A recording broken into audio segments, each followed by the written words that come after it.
तो hello guys, जैसा कि आपका कोर 11 का एग्ज़ाम ख़त्म हो चुका है और हम जितने भी क्वेश्चन कोर 11 से बताए थे सारा का सारा क्वेश्चन फंस गया था। तो उसी प्रकार हम लगातार वीडियो अपलोड करते जा रहे हैं सर हिस्ट्री ऑनर्स पर। तो स्पेशल मेरा फोकस है हिस्ट्री ऑनर्स पर। तो देखिए, आज हम लाए हैं भू राजस्व व्यवस्था। ब्रिटिश शासन के अंतर्गत जितने भी प्रकार के भू राजस्व व्यवस्था था, हम सभी को एक एक करके, ठीक है, दो तीन पार्ट में ये वीडियो आएगा। ठीक है, तो आज का हमारा स्पेशल है भू राजस्व व्यवस्था और इजारादारी व्यवस्था हम बताने वाले हैं। ठीक है, इसमें तो देखिए वीडियो को अंत तक देखना, क्योंकि इस टॉपिक से अक्सर डीएससी पेपर 1 में अक्सर क्वेश्चन पूछा जाता है इस टॉपिक से। ठीक है, तो वीडियो को अंत तक देखना। चलिए हम आते हैं क्वेश्चन पर। देखिए, भारत में ब्रिटिश शासन के अंदर भू राजस्व व्यवस्था। पहला पॉइंट, भारत में ब्रिटिश साम्राज्य के विस्तार और सुदृढ़ीकरण के हेतु कंपनी को अधिक धन की ज़रूरत है। यदि आप कहीं कोई भी साम्राज्य को वहाँ पे विजिट कर लिए, जीत लिए हैं, तो वहाँ को चलाने के लिए कहीं ना कहीं आपको धन का ज़रूरत होगा।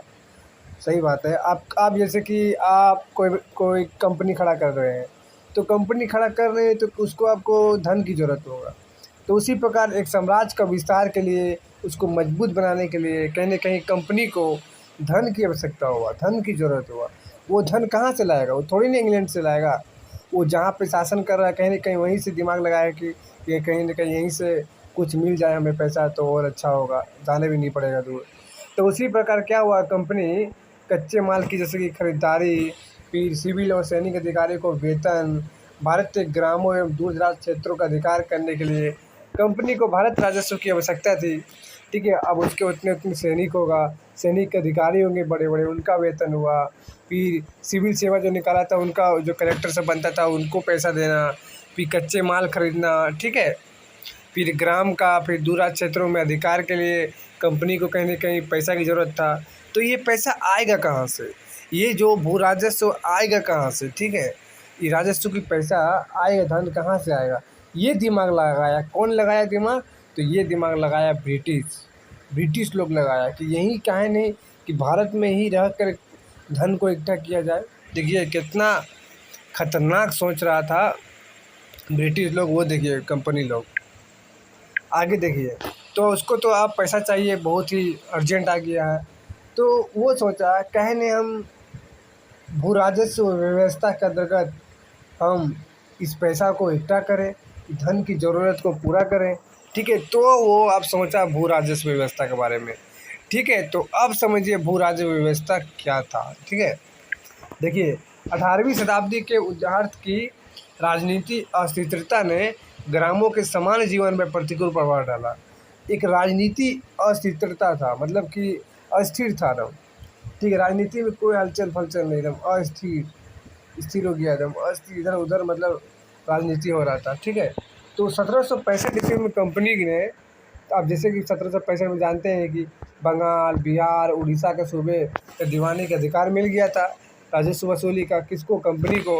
कंपनी अभी तीनों पर्सनैलिटी में, ठीक है, दीवानी अपना बना लिया, दीवान रख दिया वहाँ पे, और तीनों में राजस्व वसूली करने लगा। ठीक है, तो ये उसने क्या किया कि तीनों में अलग अलग दीवान नियुक्त किया गया कि नया दीवान द्वारा लगान वसूली का कार्य ठेकेदार को दे दिया गया। समझे? एक लाइन से समझिए, एक लाइन से हम क्या कहने चाह रहे हैं। कंपनी, ठीक है, कंपनी किसको दिया? कंपनी दिया दीवान को।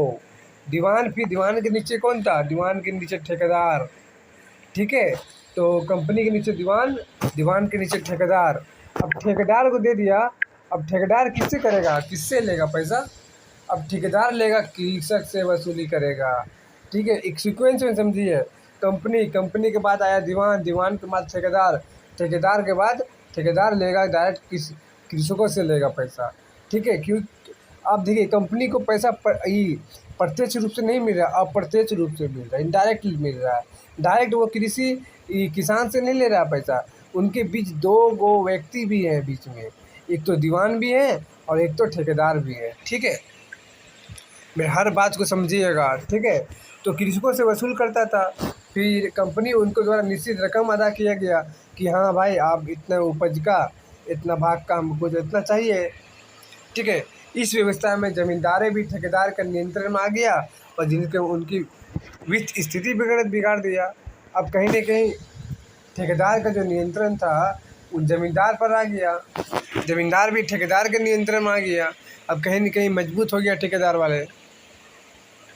ठीक है, देखिए आगे देखिए, कालांतर में यदि पढ़ा जाए तो लगान व्यवस्था में व्यापार असंगतियों के कारण वॉरेन हेस्टिंग ने 1772 ईस्वी में बंगाल में द्वैध शासन का अंत कर राजस्व वसूली का काम स्वयं कंपनी के देखने में शुरू कर दिया। देखिए अब मतलब कि क्या ही बोले, कंपनी के पास जितना पैसा आना था उतना आता ही नहीं था, बीच में ही ढपला हो जाता था, भ्रष्टाचार हो जाता था, पैसा का हेर फेर हो जाता था। तो कंपनी सोचा काहे नहीं हम कुछ किया जाए, तो 1772 में द्वैध शासन को अंत कर दिया गया। अब जो राजस्व वसूली हुआ करता था, ठीक है, नवाब के पास, वो डायरेक्ट कंपनी ले लिया। ठीक है, अब कंपनी ही राजस्व वसूली करेगा, आराम से अपना करेगा डायरेक्ट। ठीक है, चलिए आगे चले जाए। जैसे कि अभी हम बताएं आपको, सबसे पहले कंपनी नियुक्त किया किसको? दीवान को नियुक्त किया गया। कंपनी किसे नियुक्त किया गया? दीवान को। ठीक है, दीवान किसे नियुक्त किया? ठेकेदार को। ठेकेदार किसे नियुक्त किया? तो कृषक को। देखिए डायरेक्ट, देखिए यहाँ से यहाँ जाने में कंपनी को दीवान से गुजरना होता था, ठेकेदार से गुजरना होता था, तब जाके पैसा कंपनी को मिलता था। कहीं ना कहीं यहीं पे धांधली हो जाता था। अब जब यहाँ पे धांधली हो जाता था तो कंपनी को कुछ पैसा मिलेगा, कुछ पैसा मिलता होगा, यही तो चुरा लेता होगा सब ये दोनों। ठीक है, समझ लिए? ठीक है, जो सबसे पहला फार्मिंग सिस्टम, अभी हम और 3 को बताएंगे। ठीक है, पार्ट दूसरा हम बताएंगे। अभी देखिए, अभी सिर्फ इजारेदारी प्रथा क्या था, फार्मिंग सिस्टम क्या था, ब्रिटिश भू राजस्व व्यवस्था का ये एक प्रकार भी है। ठीक है, तो 1772 में एक 5 वर्ष से इजारी प्रथा चालू किया गया। देख 5 वर्ष कब लागू किया गया? 1772 ईस्वी में। इस नई व्यवस्था क्या था? इसमें नई व्यवस्था को फार्मिंग सिस्टम भी कहा जाता है। तो देखिए क्या था ये फार्मिंग सिस्टम, ये जरदारी प्रथा क्या था? नीलामी में सबसे अधिक बोली लगने वाले को भू राजस्व वसूली का ठेका दे दिया गया।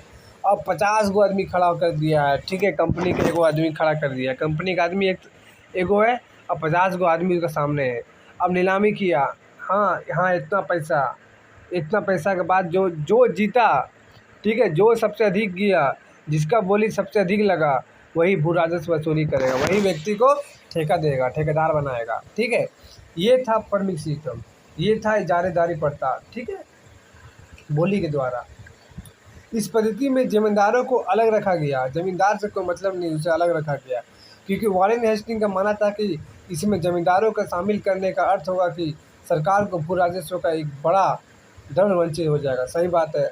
अब जब यहाँ जमींदार रहेगा, यहाँ तो ठेकेदार तो ही है, लेकिन ज़मींदार जब रहेगा तो कहीं ना कहीं उसको भी पैसा देना होगा, इसीलिए उसको अलग ही रखा गया।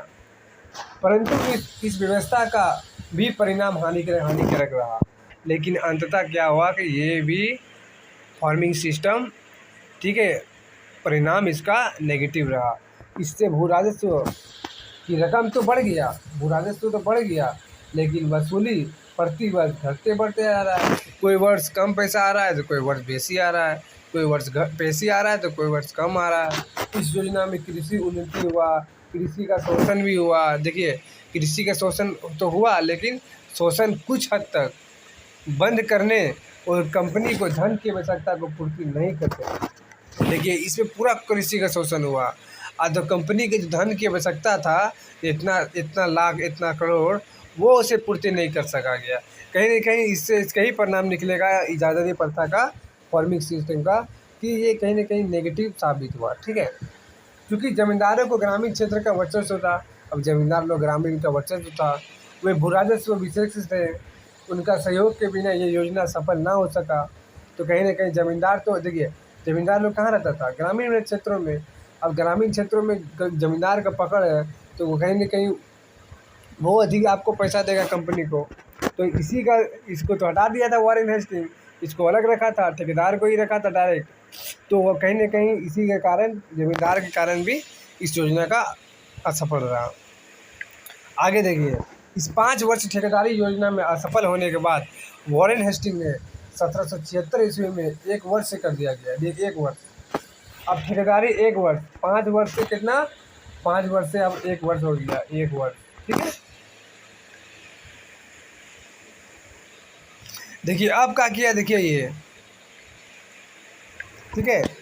इसमें जमींदारी को प्राथमिकता दिया गया। देखिए खेला हो गया ना, ठेकेदार खेल खत्म। अब जो 1 वर्ष कर दिया गया इसमें जमींदार जानता था अंग्रेज कि जमींदार का पकड़ ग्रामीण क्षेत्रों में बहुत है, इसीलिए जमींदारों को प्राथमिकता दे दिया गया। इसी समय ब्रिटेन अपने अमेरिका उपनिवेश खो चुका। देखिए इसी टाइम जो अमेरिका का जो उपनिवेश बना कर रखा था इंग्लैंड, वो खो चुका। अब सारा खो चुका इंग्लैंड, अब बचा भारत। अब कहीं ना कहीं सबको यही चाहेगा कि जो एगो बचा है उसमें और अधिक फोकस किया जाए। सही बात है, यदि एगो बचा है तो अधिक फोकस किया। ठीक उसी प्रकार किया इंग्लैंड भी, अतः वो भारत उपनिवेश जो बनाया था मजबूत करने की ओर बहुत अधिक प्रयास किया रहा। ठीक है। इन्हीं परिस्थितियों में वॉरेन हेस्टिंग के बाद बंगाल के गवर्नर जनरल के रूप में कॉर्नवालिस आया। कौन आया? तो कॉर्नवालिस आया। ठीक है। फिर आगे देखिए, लॉर्ड कॉर्नवालिस ने यह अनुभव किया कि कृषि अर्थव्यवस्था में गिरावट के कारण कंपनी के राजस्व दर में उतार चढ़ाव आ रहा है। फलतः भू राजस्व नई व्यवस्था को लाया गया। अब क्या लाया गया नई व्यवस्था, उसको नेक्स्ट वीडियो में समझेंगे। इस वीडियो में आपको हम समझा दिए वॉरेन हेस्टिंग का फार्मिंग सिस्टम, इजारेदारी व्यवस्था क्या था, और ब्रिटिश का भू राजस्व व्यवस्था।